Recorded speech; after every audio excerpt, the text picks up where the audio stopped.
सुप्रभात। अधर्म का धन, अधर्म का धन। राजा परीक्षित ने देखा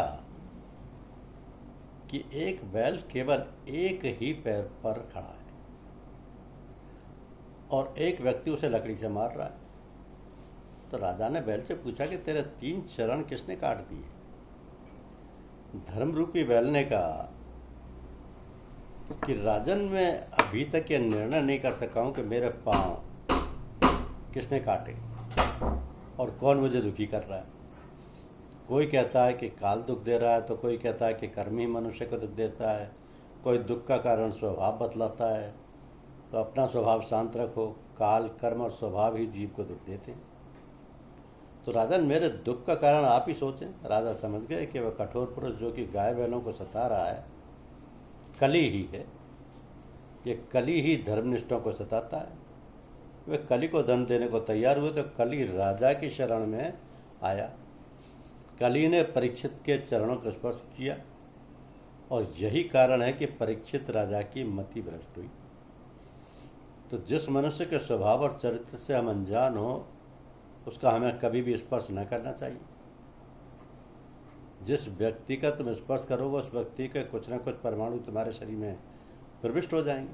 पुण्यशाली व्यक्ति के परमाणु पवित्र होते हैं और पापी व्यक्ति के परमाणु अपवित्र होते हैं। तो जैसे व्यक्ति का स्पर्श करोगे वैसे व्यक्ति के परमाणु तुम्हारे शरीर में घुस जाएंगे। परीक्षित राजा ने कली को चरण स्पर्श करने दिया तो उससे उसकी बुद्धि में विकार आ गया। राजा जानते थे कि यह कली है, अपवित्र है, सो उसे दंड देना चाहिए। दुष्टों को दंड देना राजा का धर्म। फिर भी उन्होंने कली के प्रति दया जताई। उन्होंने कली से कहा कि तुझे मारूंगा नहीं, किंतु तू मेरे राज्य की सीमा से बाहर चला जा। मेरे राज्य में तेरे लिए कोई स्थान नहीं है। कली ने राजा से प्रार्थना की और कहा कि मैं अब कहाँ जा सकता हूँ। तो परीक्षित ने उसे 4 स्थानों में रहने की अनुमति दे दी। वे स्थान हैं द्यूत, मद्रा, परनारी संग यानी व्यभिचार और हिंसा। इन 4 स्थानों में क्रमशः असत्य, मद, आसक्ति और निर्दयता, ये 4 अधर्म रहते हैं। जुए और सट्टे का धन जिसके घर में आता है वो साथ साथ कली भी आ जाता है। जहाँ सट्टा वहाँ बट्टा, दाग और ये बट्टा जीवन में पक्की तरह लग जाता है। तो कई लोग ऐसे भी हैं जो जुए और सट्टे में कमाते हैं, फिर उस धन का दान करते हैं। वे मानते हैं कि चलो दान किया, मेरे धन की शुद्धि हो गई, परंतु ये सब व्यर्थ ही है। ये सब अनीति का धन है। ऐसे धन के दान से कभी जीवन शुद्ध नहीं होता। अधर्म का धन प्रभु को स्वीकार्य ही नहीं।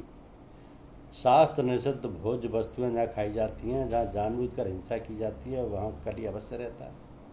इन 4 स्थानों की प्राप्ति होने पर भी कली को संतुष्ट न हुआ। उसने राजा से कहा कि ये 4 स्थान तो गंदे हैं, कोई अच्छा सा स्थान मुझे रहने को दो, रहने को मिले तो ठीक है। तो परीक्षित ने उसे स्वर्ण में रहने की अनुमति दी।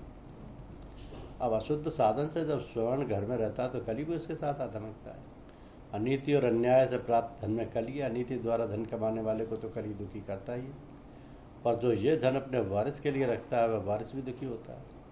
असत्य, मद, काल, वैर और रजोगुण, यहाँ 5 जहाँ ना हो वहाँ आज भी सत्युगी है। जिसके घर में नित्य प्रभु के सेवा और स्मरण होता है, जिसके घर में आचार विचार का पालन होता है, उसके घर में कली का प्रवेश कभी नहीं होता। वैल के 3 पग परीक्षित ने फिर लगा दी, अर्थात धर्म की फिर स्थापना की। कली ने सोचा कि राजा ने 5 स्थान रहने के लिए दिए हैं, अब कोई तकलीफ नहीं। अब परीक्षित राजा के घर में भी कभी घुस जाऊंगा। एक दिन परीक्षित को जिज्ञासा हुई कि देखूं तो सही कि मेरे दादा ने मेरे लिए घर में क्या क्या रख छोड़ा है। एक पेटी में स्वर्ण मुकुट मिला। जरासंध के पुत्र ने सहदेव से वह मुकुट मांगा था कि मेरे पिता को मुकुट मुझे दे दो। मुकुट लौटाने की सहदेव की इच्छा न थी। फिर भीम जबरदस्ती मुकुट लाया था। जो धन अनीति की था। अनीति का धन उसके कमाने वाले को और वारिस को भी दुखी करता है।